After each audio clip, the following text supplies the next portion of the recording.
Happy Monday. Is it Monday? Welcome back to the Lovin Daily, where I take you through the top trending stories that everyone in Dubai is talking about. Today we're going to be talking about the flight ban from India to the UAE has been extended, and this is directly from Emirates. We'll also be talking about Dubai's famous Mango Lambo delivery service. It's back.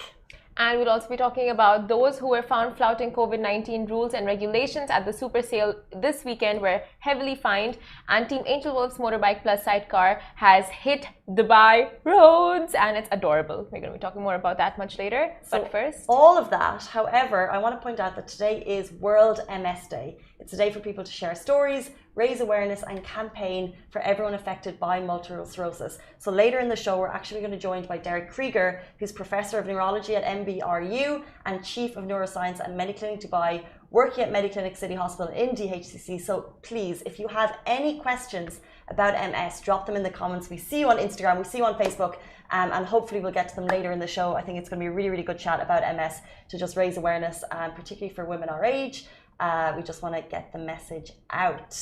But before we jump into all of our stories, good morning to you all. How are we feeling? Are we feeling perky? Good morning. I think we look perky with our look perky. Like are we feeling popsicles. Perky? We don't plan this little...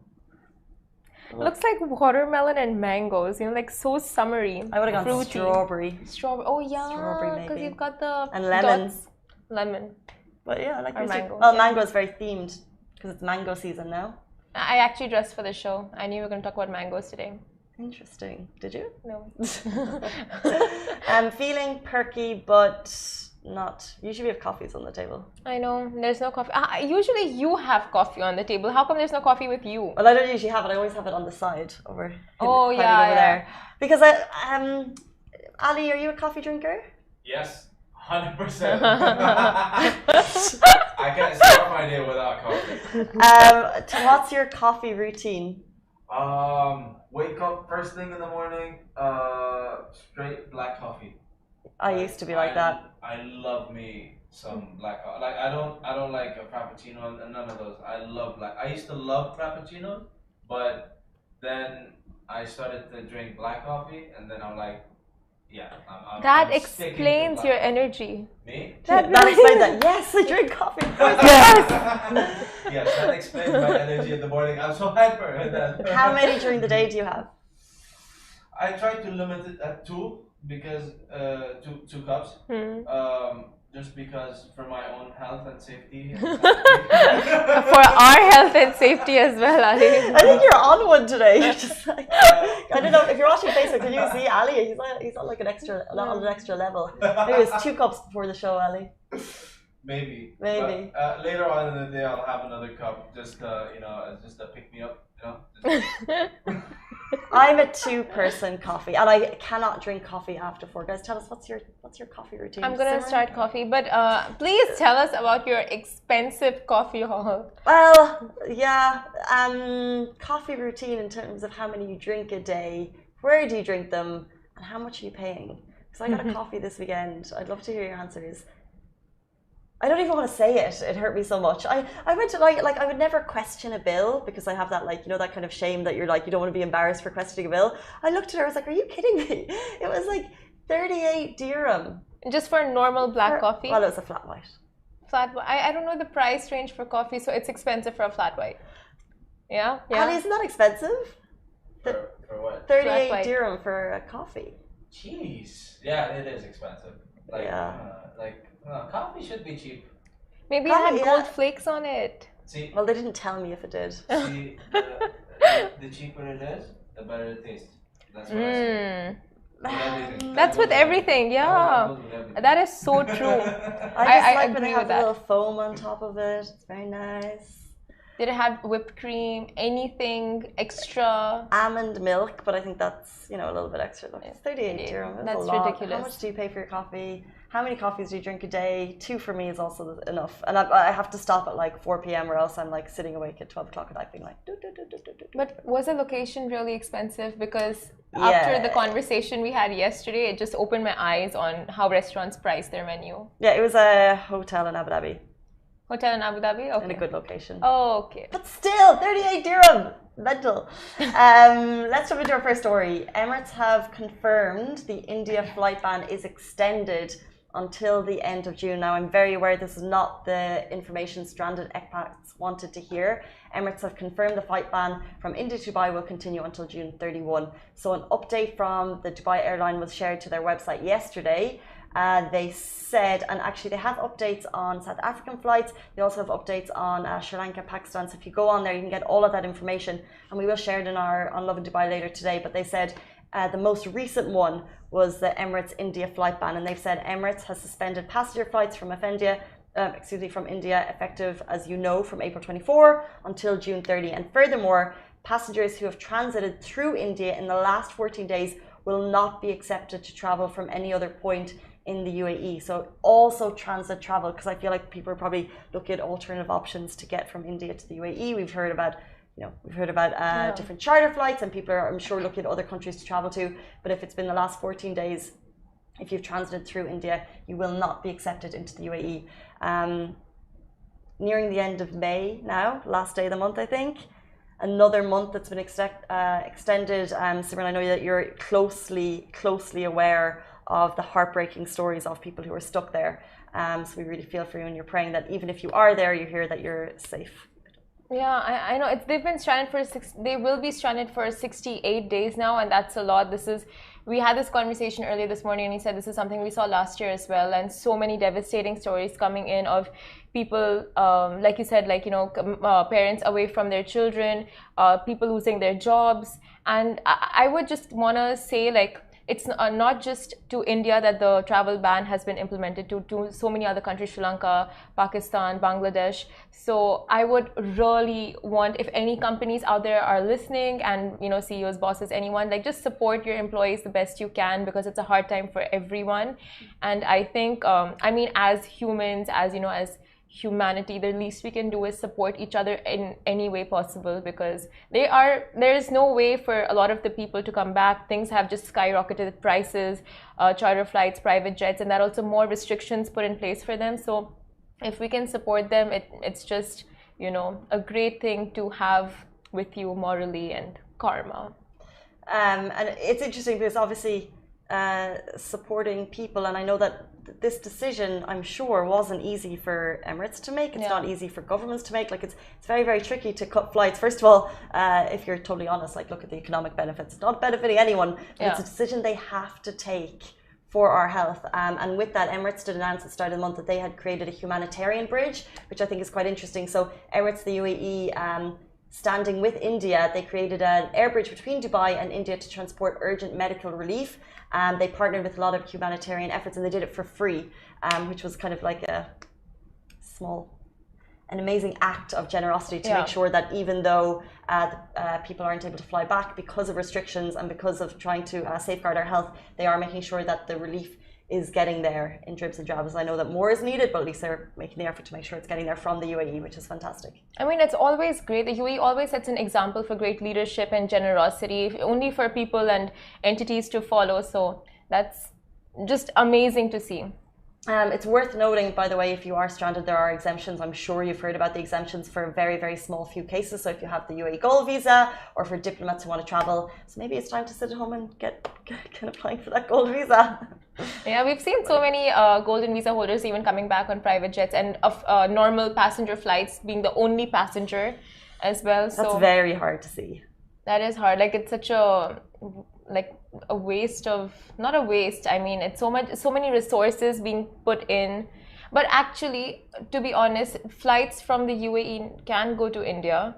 So maybe it's just, when on the way back, the return journey. Yeah. Mm-hmm. So it's probably not a waste of resources. That's not correct. But yeah, anyway, moving on. Those found flouting COVID-19 rules at the super sale this weekend were heavily fined. Now, inspections were carried out throughout shopping malls, commercial establishments, and open markets, and the Dubai economy issued 56 fines to entities found flouting COVID-19 rules during the Saturday super sale.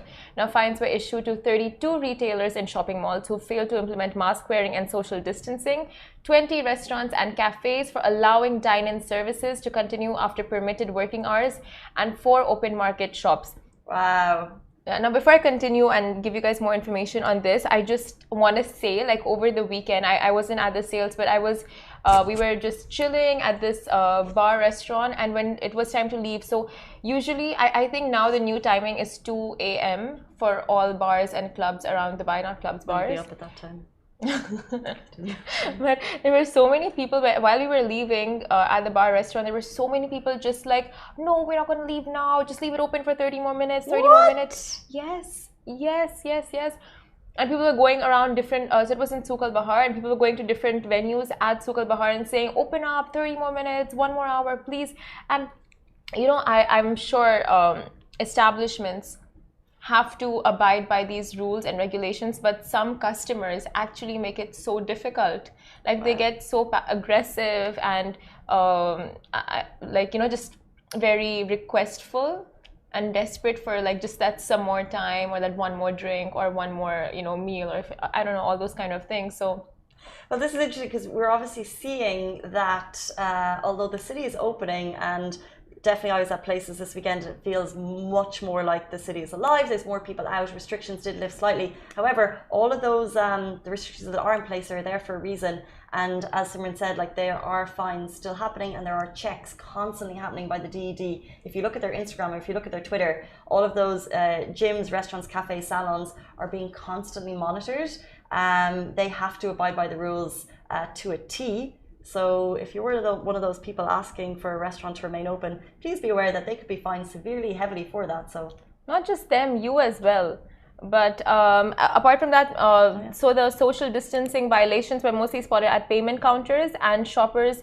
And a lot of the shops that were fined were located in open market outlets in Al Barsha, Hor Al Ans, Dubai Marina, and Sais Shuaib. Also, yeah, Dubai is very strict and will be taking the highest safety precautions. So if you are found flouting COVID-19 regulations, just know there is no way out of getting a fine. You will definitely be penalized. So be careful when you're outside. Do keep, like, always wear your mask and keep your social distance. Those are the main 2 guidelines. Interesting. And I'm sure there'll be more and more updates coming from the DED if people are flouting the rules. Let's move on to our next story. We're talking about the famous Mango Lambo delivery service. It's only famous if you read the news last year at this particular point in time, but it did get a lot of attention. One video went viral that we shared, and also the photos. And I think it's been a minute since we've had a seriously only in Dubai headline until this. So this is a Mango Lamborghini delivery service. It dominated headlines back in 2020, and it is back. So if you're aware that Pakistani mangoes, I won't say they're the best because it's a very contentious subject, but they're absolutely delicious, and it's Pakistani mango season. And if you act quickly, your box could be delivered to your door in a shocking green Lambo. And the service is launching on June 1. And not only will you get the sweet fruit delivered to your door in a car worth 1.2 million dirham, but if you're lucky enough to be able to get your order in for the service, the owner actually gives you a ride. So it's more of like a... They're doing, yes, it's publicity, but also actually the owner, whoever is running it, just enjoys it. So it's Pakistani supermarket, and they'll actually give you a quick ride in the Lambo. That's so cute. I mean, I can never buy one, so might as well, you know, get it this way. I mean, it just works out. It just works out, and it's, you have to order, FYI, when they open if you are interested in this, when they open the option for booking this, you have to order 3 boxes of mangoes. So it's a minimum order. I think it's 120 or 150 dirham. So there's a minimum order of 3 boxes of mangoes. But share your mangoes out with everyone. Should we order some in the office? 100%. I love a we mango. Should. And go on a company ride in the Lambo? Just kidding. There'll only be space for 1, so we'll have to fight it out. I'll fight you. I'll win. That's true. That's true. That's true. Ali's just looking at us. Moving on from one supercar to another. Me? Well. Oh yeah, moving on. Not me, but a better supercar. So Team Angel Wolf's Motorbike plus Sidecar has hit Dubai roads. Very exciting. Now, Team Angel Wolf has announced a new initiative dedicated to Rio and other people of determination. Their mission is all about making individuals with disabilities feel included, hence the motorbike. The story behind the motorbike is simple. Now, Team Angel Wolf know their message will be heard by a whole new audience and community throughout the Motorbike plus Sidecar initiative. And on May 26th, Rio had his first ride on the motorbike Sidecar with Nick in the driver's seat, and they drove from the sustainable city to Al Qudra, and along the way they met so many different bike groups, which is exactly the purpose of the initiative. And although Rio is a person of determination, he has successfully completed 10,000 kilometers of racing, swimming and biking within 7 years. That is an impressive number. Massively impressive. And if you guys see the video, we have the article up on our Lovin Dubai website, and if you see the videos on their Instagram or our page, it's just, Casey, look at this, like the smile on his face, it's precious. And we love to document the Team Angel Wolf story, and what's interesting is they're going beyond what they've done before, which is kind of like endurance feats. And it's always about inclusion, but in this case I know that they're thinking about kind of going further into potentially like water sports and different types of activities to spread the word of inclusion. So it doesn't necessarily need to be swimming, cycling, even the motor sidecar. They're going beyond that again, and the whole point of Team Angel Wolf is spreading the word of inclusion. So that's what they're doing. And also I know that they're running community events as well. I know that this weekend they had one. I think it was kind of Get Out and Meet Rio, but I know that we can have more information on that at the when they do that on our lists that go up every weekend. But it's one of those fantastic Dubai stories that we love to follow, because their sense of endurance and spirit and passion for what they do is just bar none. That is so true. And really just seeing his expression after, his family does so much, and it's just incredible to see the smile on his face. Yeah, like every time it's just like that glowing face, you know, like the happiest kid in the world, and that's what we love seeing, just that smile, and like you said, the spirit. Oh. But as always, Team Angel Wolf, if you want to follow them, support them, get onto their Instagram, Team Angel Wolf, and you can learn more there.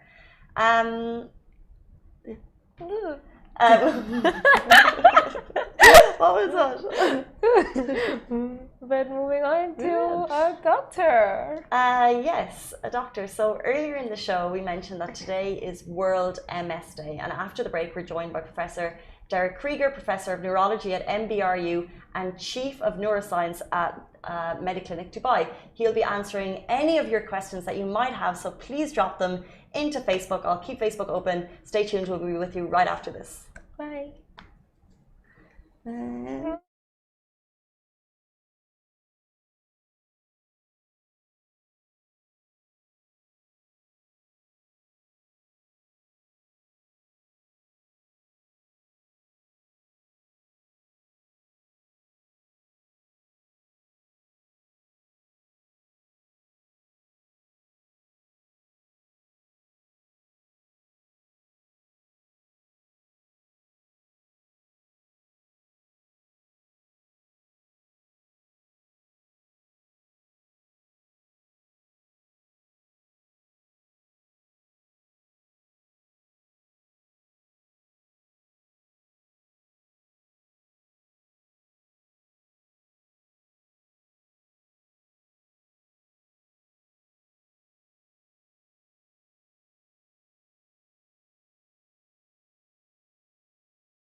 it really is a scary diagnosis to be receiving. But there's a lot of things you can do. You can tell her.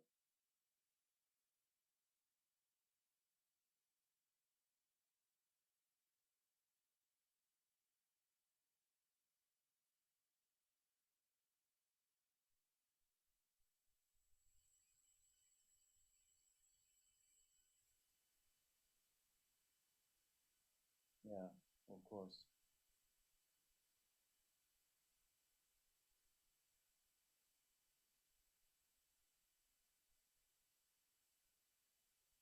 Yeah, my name is Dirk Krieger. I'm a consultant neurologist at Mediclinic City Hospital in DHCC.